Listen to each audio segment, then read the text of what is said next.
Hey everybody, welcome or welcome back. My name is Monique and welcome to Medora Budgets. I'd like to thank anybody who's liked or commented on any of my videos, especially those that have chosen to subscribe to my channel. Truly started this as a way to hold myself accountable, but I understand, recognize, and appreciate the community as a whole. If you are rocking with me on this journey, thank you, thank you, thank you. If you haven't made up your mind yet, sit with me for a spell at the end of this video. If it's content you find valuable or enjoyable, please feel free to subscribe. It's myself and Sweets, married with a whole bunch of kids, trying to figure out our future family and finances so the decisions we're making now won't negatively impact us in the future. Today is... what is today? Come on now. Wednesday, May the 28th.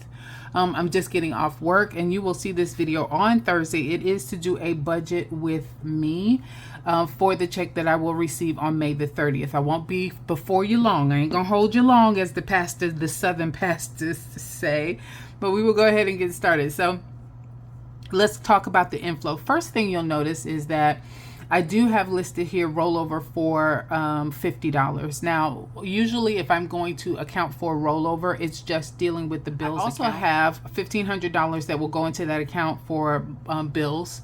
And then I have another $1,000 now that will come into my variable account. So I did see a raise, like a 2% raise of some type, to my check overall, and this Friday will be the first time that it actually reports out, and so I'm gonna up the amount. Usually you see like $970 there, $980 there. Now I'm gonna put $1,000. I did not put anything down for the other category. Micah usually gives me about 50 bucks every paycheck, but he just recently purchased a vehicle, so I know he's now gonna have a car note. He had a cash car up until now, paid cash for the previous car that he had, kept it for about 6 years, I think it was, if I'm not mistaken. And then now he will have a car note. So with the car note starting, and then probably an adjustment to his insurance, because now he's going to have full coverage on it.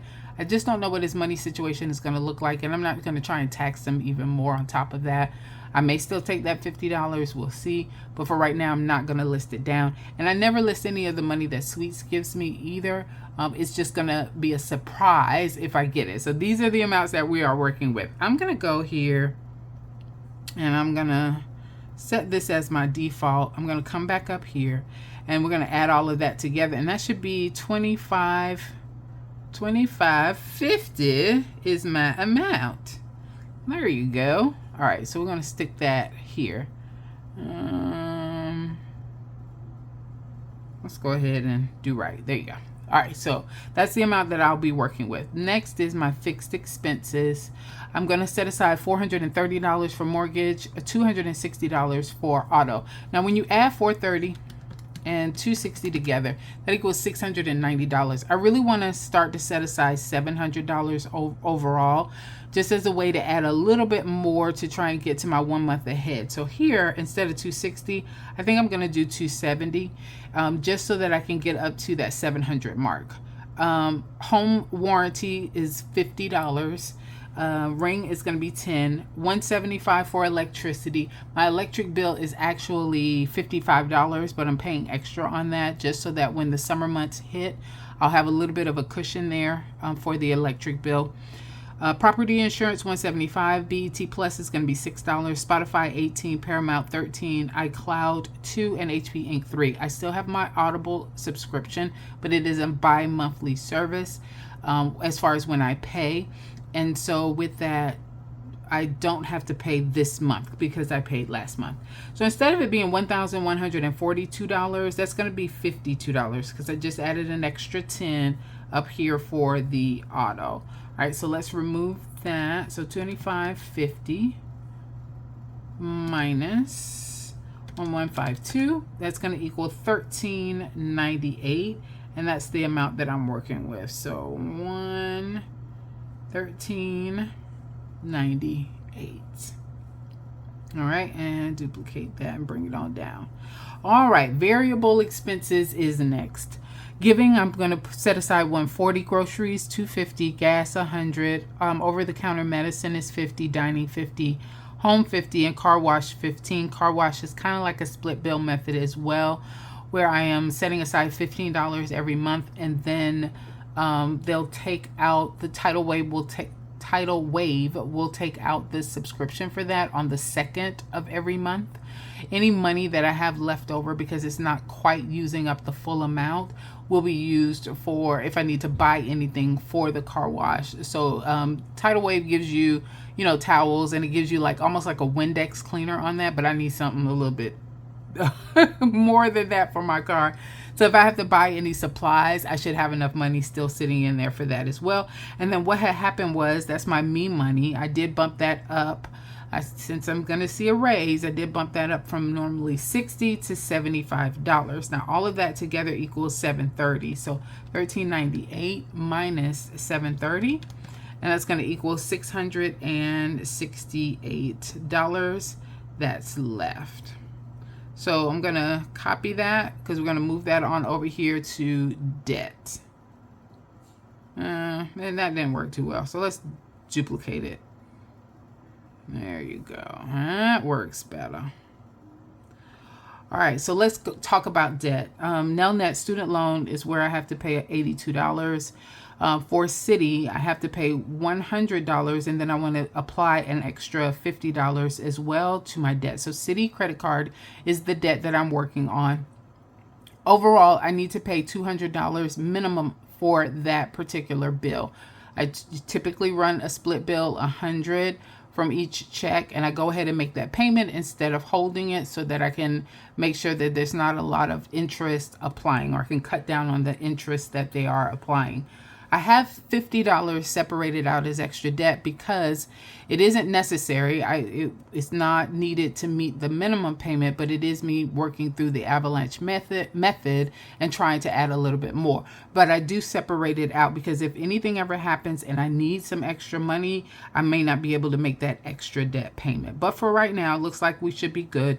That's going to be a total of $232 in debt, and I'm going to subtract that from the 68, and that leaves 436. It was 668, yes, 436 left.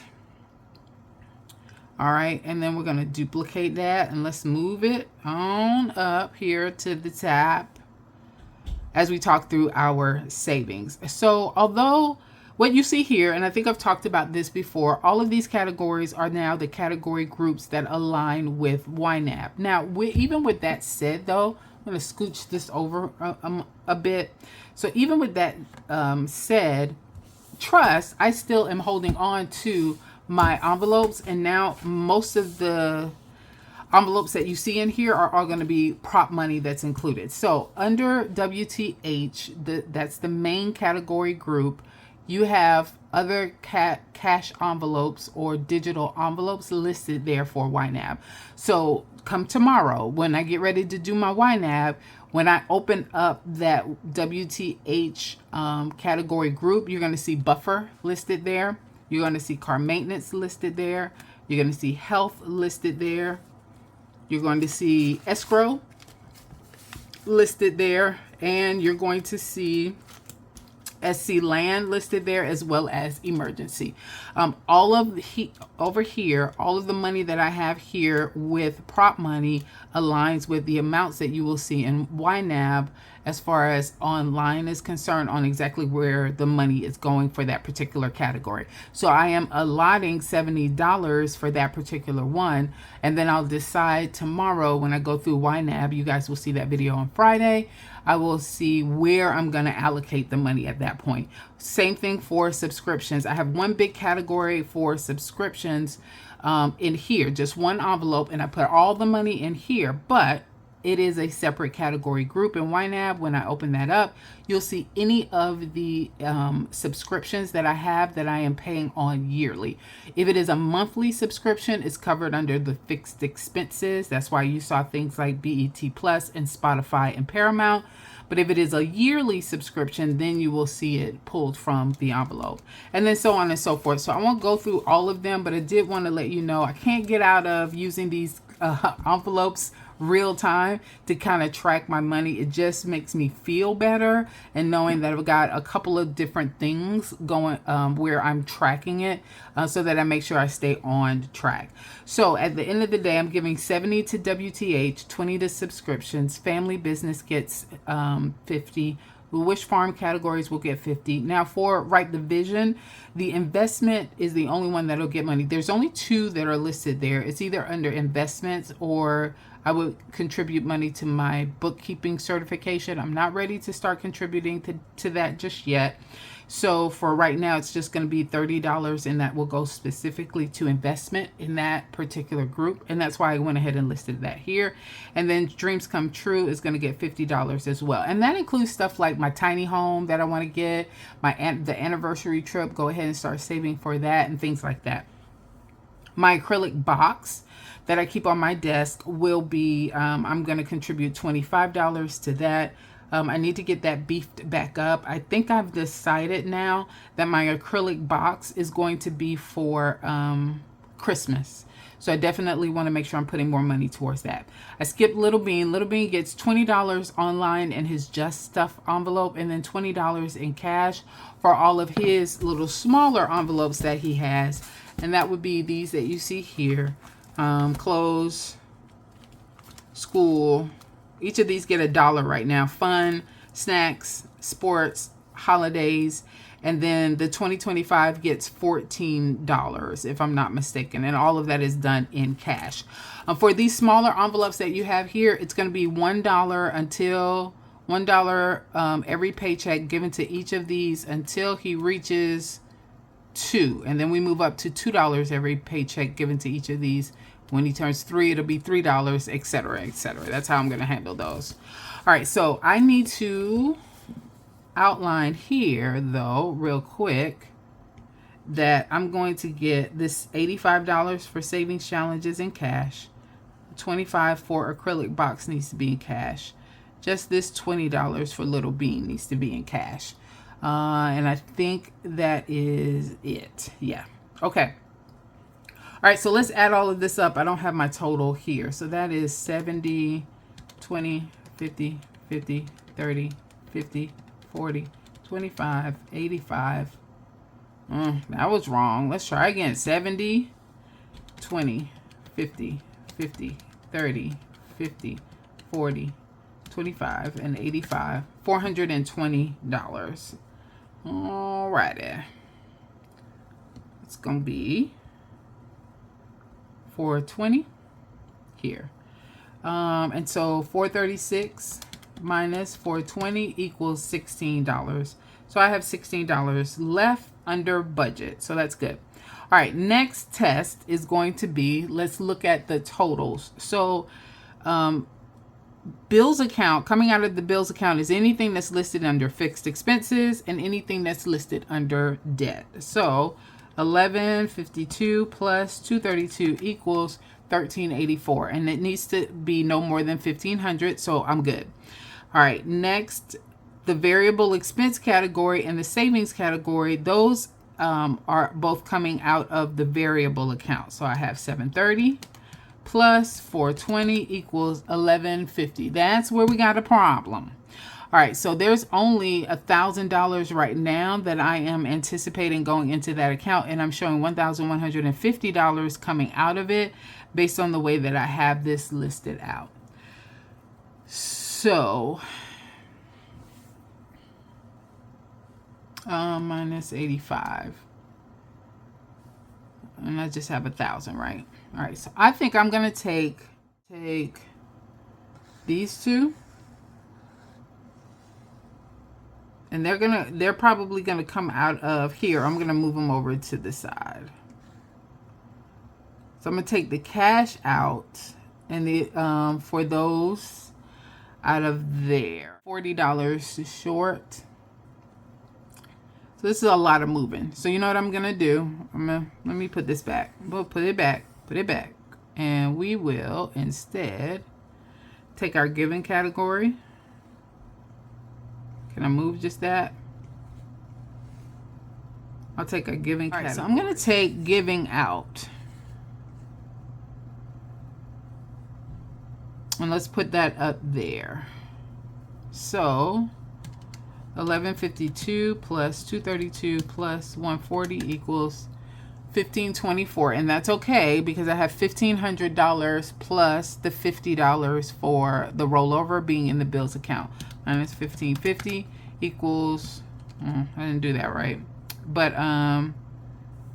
it was 1152 plus 232 plus 140 equals 1524 minus 1550 equals $26. Okay, all right, so I'm better. All right, so I think that is what I am going to do. We're going to move the giving up and have that come out of there instead. That'll change these other numbers, and I will go ahead and make adjustments to those real quick.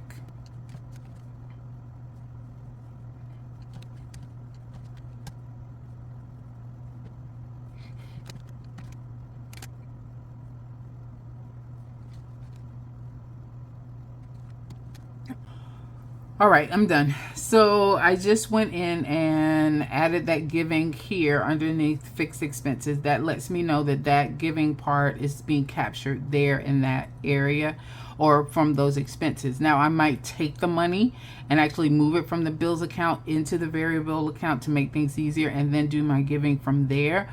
Or I could just leave it there and then track it there. I'm not sure. But I do know when I get ready to do anything around this particular category, I need to make sure that I'm pulling from the bills account to handle it.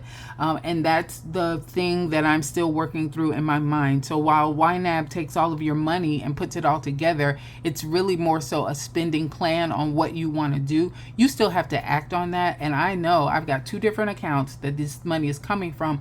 I have to make sure I'm pulling from it or paying something from the right one before I get in trouble, because the last thing I want to do is have some type of overdraft or some other issue because I'm constantly trying to run this stuff. For example, on this case with the giving, I would have gone ahead and done the giving part. I would have gone ahead and pulled the money for savings, and then I would have been short on the money for my variable expenses because I wasn't paying attention. So that's the piece I'm going to have to work through, but it's all good. So we are good for the budget with me. I should have $16 left over, so we should be good, and we'll just see how the end is gonna be. All right, thanks everybody for your time.